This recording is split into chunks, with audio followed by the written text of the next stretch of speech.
சுவாமியை பார்ப்பதற்கு தகுதிகள் தேவையா? சுவாமி பார்க்க எப்படி வரணும்னு சுவாமி ஒரு நாளும் சொன்னதில்லை. ஆனால் எப்படிப்பட்டவங்க சுவாமிகிட்ட வந்தாங்க, அவங்கள சுவாமி எப்படி டீல் பண்ணார், இதை நான் நேரடியாக பார்த்துருக்கேன். சிலவங்க ஏதோ ஒரு கியூரியாசிட்டியில் வருவாங்க. இன்னும் சில பேர் வர்றதுன்னா உண்மையிலே ஒரு தாகத்தோடு வருவாங்க, சில பிரச்சனைகளோடு வருவாங்க. இங்கே வந்தால் தீர்வு கிடைக்கும்னு யாரோ சொல்லி தெரிஞ்சு அதுக்கப்புறம் வருவாங்க. வந்தவங்க எல்லாருமே சாமி பார்த்த உடனே அந்த சாமியுடைய ஸ்வரூபத்தில் ஒரு ஒரு விதமான ஒரு பக்தி ஏற்படும் அவங்களுக்கு. சாமி அவங்களை எல்லாருமே உட்கார சொல்லுவாங்க, நல்லா ரிசீவ் பண்ணுவாங்க சாமி. உட்கார்ந்ததுக்கப்புறம் ரொம்ப நேரம் மௌனமாக இருப்பாங்க சாமி. சிகரெட் மட்டும் மாற்றி மாற்றி பிடிச்சிட்டு ஒவ்வொருத்தரையாக வந்தவங்களாம் பார்த்துக்கிட்டே இருப்பாங்க. யார் உண்மையிலேயே ஒரு பிரச்சனைகளோடு இருக்காங்களோ அவங்க அமைதியாக சுவாமிக்காக காத்திருப்பாங்க.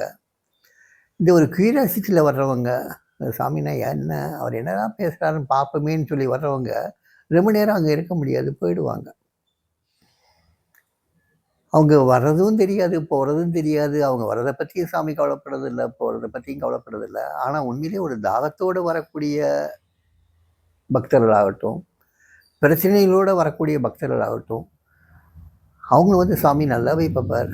பார்த்துட்டு அந்த தேவையில்லாத ஆட்கள் போனதுக்கப்புறம் மெதுவாக கேட்பார், என்ன பேர் தம்பி?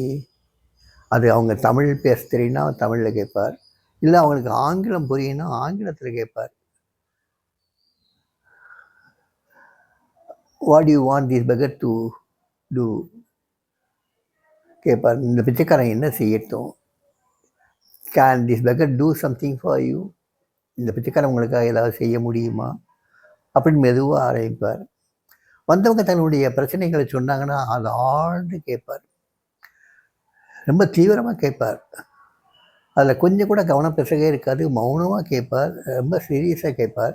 கேட்டு முடிச்சதுக்கப்புறம் அந்த அந்த அவர் கேட்கக்கூடிய அந்த விதத்திலேயே சொன்னவருடைய பிரச்சனை பாதியாக குறைஞ்சிரும், அவருடைய துக்கம் பாதியாக குறைஞ்சிரும்.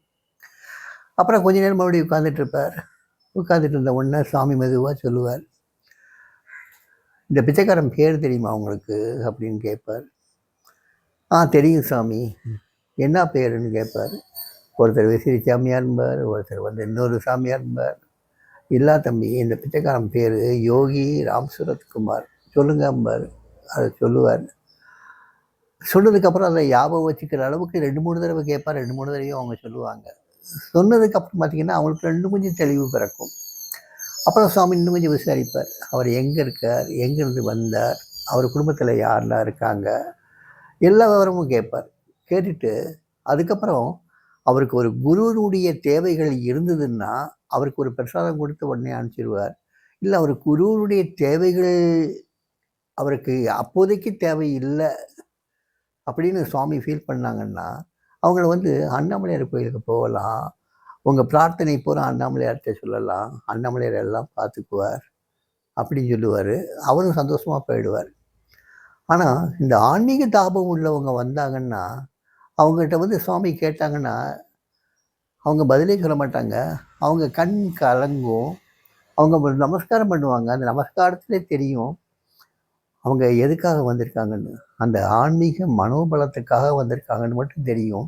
சுவாமி அவங்கள மெதுவாக இதமாக தடவி கொடுப்பார். அவங்க பணிஞ்சு வணங்கும்போது, அந்த வணங்கும்போது தடவி கொடுக்கும்போதே அவங்களுக்கு ஒரு மாதிரி ஒரு விதமான ஒரு சிலிர்ப்பு ஏற்படும். அவங்களுக்குள்ள உள்ள ஏதோ ஒன்று விழிப்படைஞ்சிரும். அதுக்கப்புறம் மறுபடியும் அவங்களே உட்காந்துருப்பாங்க. காலையிலேருந்து சாயங்காலம் வரைக்கும் கூட உட்காந்துருக்கிறதெல்லாம் பார்த்துருக்கேன். ஒரு ஃபாரின் லேடி வந்தாப்புல. அந்த லேடி ஃபின்லாண்ட்லேருந்து வந்தவா. அவளுக்கு இங்கிலீஷும் தெரியாது, இந்தியன் லாங்குவேஜஸ் எதுவும் தெரியாது, சாமியோட கம்யூனிகேட் பண்ண முடியாது. புண்ணமடத்தில் காலையில் சாமி 9 மணிக்கு செஷன் ஆரம்பிக்கிறாருன்னா அந்த 9 மணிக்கு கரெக்டாக வந்துடுவா. ஒரே ஒரு புஷ்பம் மட்டும் எடுத்துகிட்டு வருவா, எடுத்துகிட்டு கொடுத்துருவா. கொடுத்துட்டு மண்டி போட்டு அங்கேயே உட்காந்துருப்பாள். அவளுக்கு எதுவும் ஆகாரம் கொடுத்தாலும் அவளுக்கு ஒத்துக்காது. வாழைப்பழம் மட்டும்தான் கொடுக்கலாம். அந்த வாழைப்பழம் மட்டும் ஒரு வாழைப்பழத்துக்கு கொடுப்பாரு, அதை மட்டும் சாப்பிடுவாள்.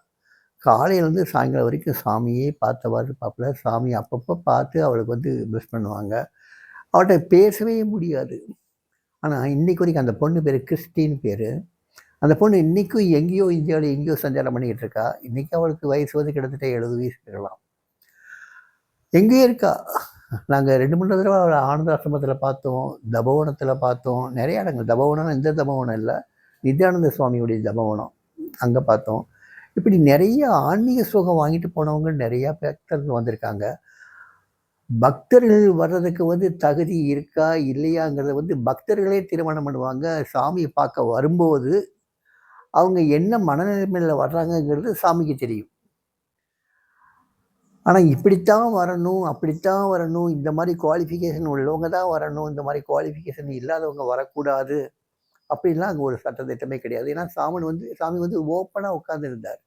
ஒரு மரத்தடியிலையோ, ஒரு தென்னையிலையோ, ஒரு மண்டபத்திலேயோ, ஒரு ரோடு ஓரங்கள்லேயோ, மலையிலேயோ, குகையிலேயோ எங்கேயோ வெளிப்படையாக உட்காந்துருந்தார். அதனால் யாருனாலும் வரலாம், யாருனாலும் பார்க்கலாம், யாருனாலும் பேசலாங்கிற மாதிரி தான் இருந்தது. ஆனால் சுவாமியினுடைய தேவை உள்ளவங்க சாமி கூட இருந்தாங்க. சாமியினுடைய தேவை இல்லாதவங்க அங்கேருந்து சீக்கிரமே போயிடுறாங்க. அதனால் தகுதியை வந்து அவங்க நிர்ணயிச்சுக்கிறாங்களே தவிர்த்து சுவாமி ஒரு நாளும் அவங்களுடைய தகுதியை நிர்ணயம் பண்ணலை.